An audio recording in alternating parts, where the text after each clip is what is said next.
And we're back. Wet day on Galby, but exciting things to try out.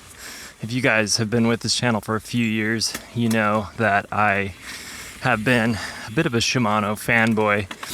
Just for the light lever pull, good power. They kind of just wiped the floor with those SRAM codes, which was like the worst brakes ever. But anyways, a lot has changed. The Mavens basically run supreme now, but with the help of my friends at Modus Sport Group, we got us a sweet bike today. I'm gonna do a separate review on this Yeti that they kind of built up as a test rig, Yeti SB140, so that should be cool. But today I'm talking about the new XTR. With that caveat aside, how's the performance on this Shimano XTR? It's great. It's pretty good. Yeah. I've been real impressed so far. I've only been riding it for 2 miles now, so it's not gonna be the most extensive review. But the way that the shifts are ramped, shifting into an easier, bigger gear, feels very supported. I've been noticing shifting down into a harder gear, a little sloppy. It's like not impressive. It's quick. And the nice thing is you get that really nice Hyperglide plus support. And I don't think SRAM has touched that. I think the transmission was like their first, from what I could tell, foray into better support shifting under load. But however many half decade later, whatever it's been, the Hyperglide Plus still feels special as far as chain support and retention. And they have backwards compatibility. So I think just to show my hand right off the bat, I'd say I won't be running one of these. There's something slightly nostalgic and good feeling about a Shimano derailleur with, what's their high quality shift cable stuff called? If you're using Shimano's dedicated derailleur housing and cable, I just feel like I look forward to that mechanical feel. And I'm gonna miss that if bike companies keep needing to spec these electric drivetrains. So the one piece of performance that could be intriguing to me is if this derailleur ends up being really quiet on the downhill. And then of course, if you have some particular interest or setup where you want wireless, yeah, I mean, so far it does feel more sprightly, obviously quick. It's a quicker shift than the SRAM transmission. I've been getting loud downshifts pretty consistently if I'm mashing, but there's not slipping. Okay, there's slipping there. I was just doing like a complete stress test there. Probably just went to a quick 600 watts and mashed. So, you know, it's cool. It's not something for me, I wouldn't say. I think just the cable actuated is so killer. And maybe in Spencer's world, the only people that should be on this are people who really want to go out of their way to be dorky and have something special, or racers who have the time to dedicate to their bikes. But some loose racers out there too, so you forget to charge that thing, it dies halfway through a race, you're gonna feel like a big fool. So it's just kind of a liability across the board. I won't be able to get a good read on battery life, but I've heard it's pretty good. Here, I'll do kind of like an audio test. I'm gonna do 3 like nice normal shifts, and then I'll do 3 jackass shifts each way. So I'll start heavy.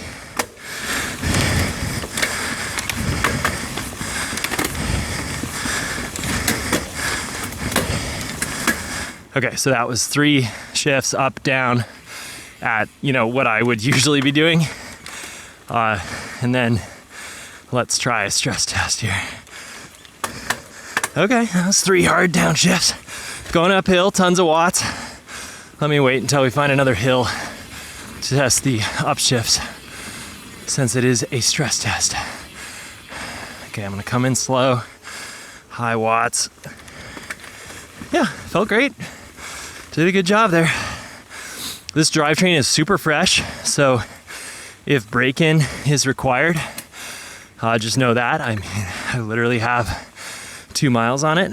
And the cool thing was, this was set up by a Shimano technician. Not sure if he wants to be named, but set up by a real pro. So I feel very confident that this represents Shimano performance. So I think it's gonna be a little bit like SRAM transmission with slightly better shift gating, or like that. I definitely prefer that Hyperglide Plus feel, even though the SRAM can be really good. One thing I keep forgetting to mention about SRAM derailleurs is, now that I've been living with them, T-type derailleurs, for a while, I've noticed that they hang out way more than I experienced in the mechanical and or Shimano days. So the fact that this derailleur has a slimmer profile, I think, is going to make a big difference on the trail. And the interesting thing about the SRAM T-types is I will get that lower cage hooked on stuff all the time. Like literally all the time. It gets bent. I bend it back when I can, and just affects shifting. And huge bummer is the SRAM stuff doesn't give you a whole lot of micro tunability. It's pretty sensitive. So I feel like all my derailleurs, all my T-types, I am like within a week or two, like all the way at the extreme of the micro adjust. And can I live with it?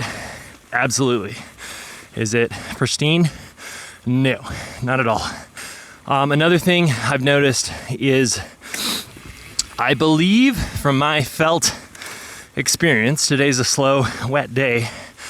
From my felt experience, Shimano drivetrains seem to have less restriction on the wattage front. I think I confirmed that Shimano chains out of the box are lubricated in a way, built in a way where they have less restriction.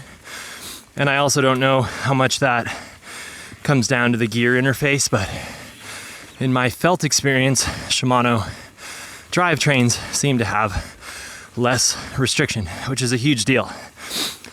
And I like them. Big Shimano lover, just not a battery lover.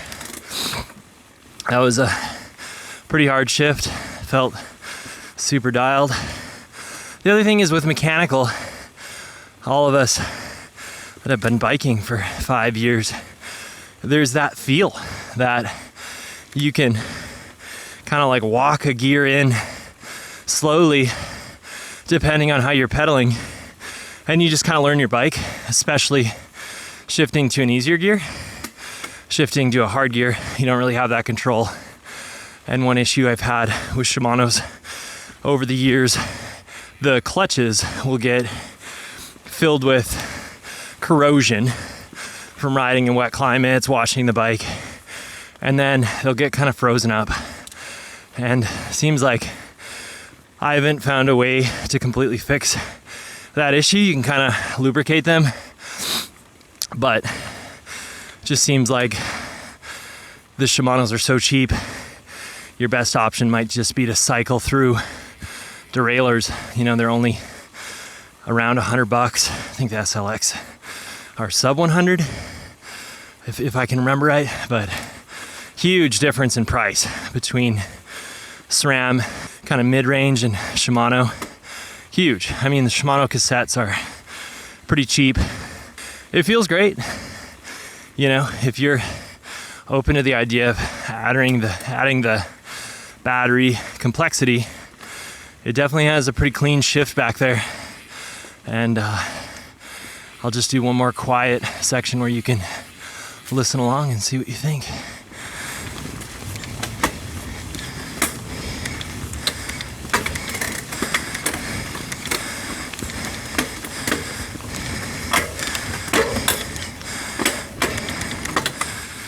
Yeah, one of the biggest differences is also that speed of shift is going to be much faster with the Shimano set.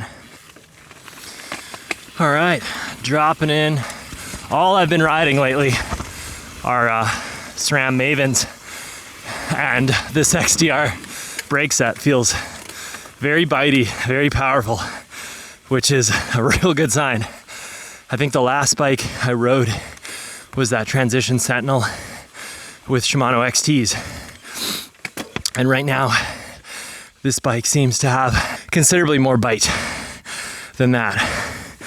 I remember that the last gen XTs that I just tried felt really good in the parking lot, and then when things got steep, they lack the punch, whereas I feel like these are holding up really nicely so far. So my base case with these new Shimano brakes is I won't run these for gravity or super steep stuff, but for like Galbraith Mountain, where it's less gnarly, mid-travel bikes, these are a really killer option because they will keep things lighter, especially with the Ice-Tex rotors, which are so much less thick than the SRAMs, which are just massive.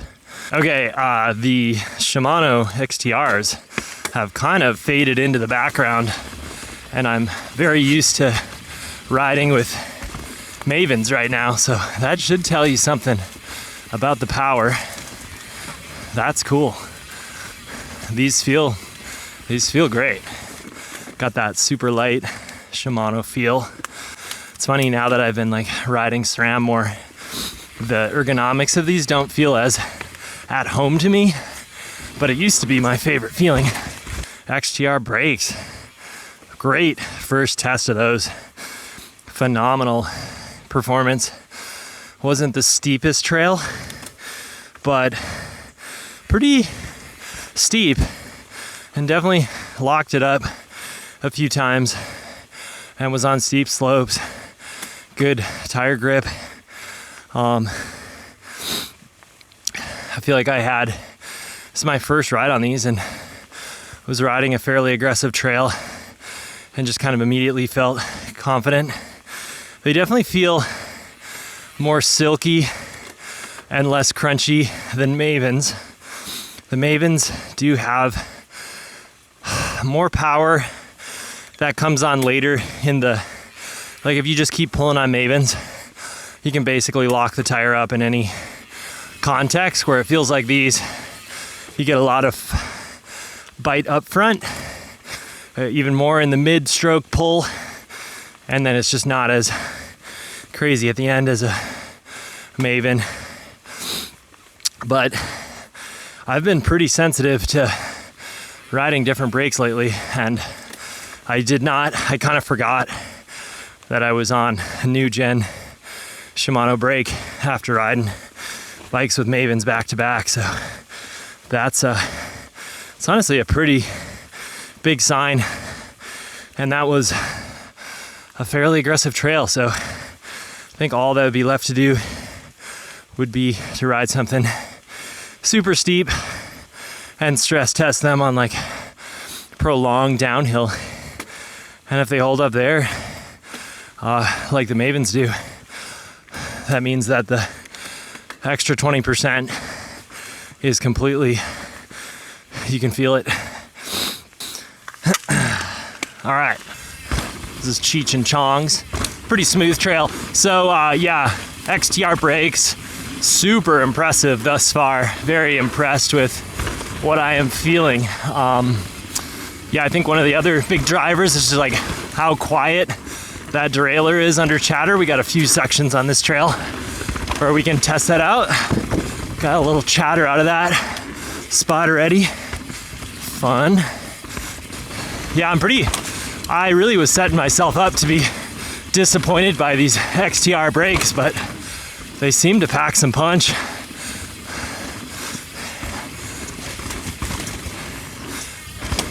Yeah, pretty bumpy through there. Definitely getting some cage slap. Nothing too extreme, but nothing too quiet either. It's also important how the Yeti plays into that. Hello.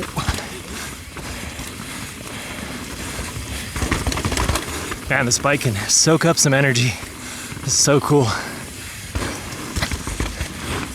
Digs into the corners pretty good too.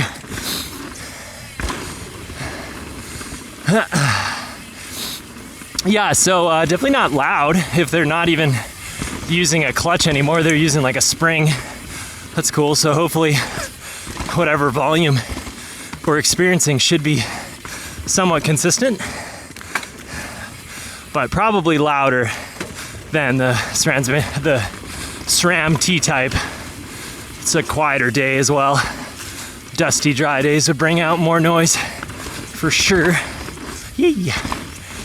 Well, I've had a great experience on this Yeti 140 and a really cool experience with the new Shimano stuff. Wow, that's some good pop. Yeah, the Shimano drivetrain, I think it's just super solid. Was like zero fuss today. I like the way the clickers feel. I like the Hyperglide Plus support that you get out of the derailleur or the shifting. The Shimano XTR brakes I find quite a bit more impressive and special. So super stoked to see that those are powerful, at least in the context of like a normal mountain biking situation. I'd like to do one more stress test on something properly steep and prolonged, but for today they passed with flying colors. And honestly, on this type of terrain, I think they in a way outperform the Mavens, just being like a lighter pull perhaps and a little bit more tactile, but I don't feel strongly about that opinion. It's just yeah, I think if I had to choose between the two today, I was happy to be on the XTRs. They felt great. Keeps the bike lighter, I believe, with those Ice Tech rotors. I don't know the full scoop on that, but the Maven certainly looks super heavy. So yeah, impressive stuff. I'm not interested in the battery stuff unless it just comes on one of my bikes. But I think the brakes are a killer new addition. And you hear rumors about the Saint stuff. I'm sure the new Saints are going to be just insane, and I wouldn't be surprised if those are a more direct Maven competitor at potentially a lighter weight too. But yeah, what do you guys think of the new Shimano stuff? Are you guys Shimano lovers? Have you been converted to SRAM? Where do you guys sit? And let me know if you have any follow-up questions, because I'm sure there's a lot I didn't get to today. Not the most extensive review, but a good everyday kind of vibe check, and you guys can hear how loud everything is through the microphone, which is kind of nice too. So yeah, subscribe to the channel if you're interested in this kind of content, and I'll catch you on the next one.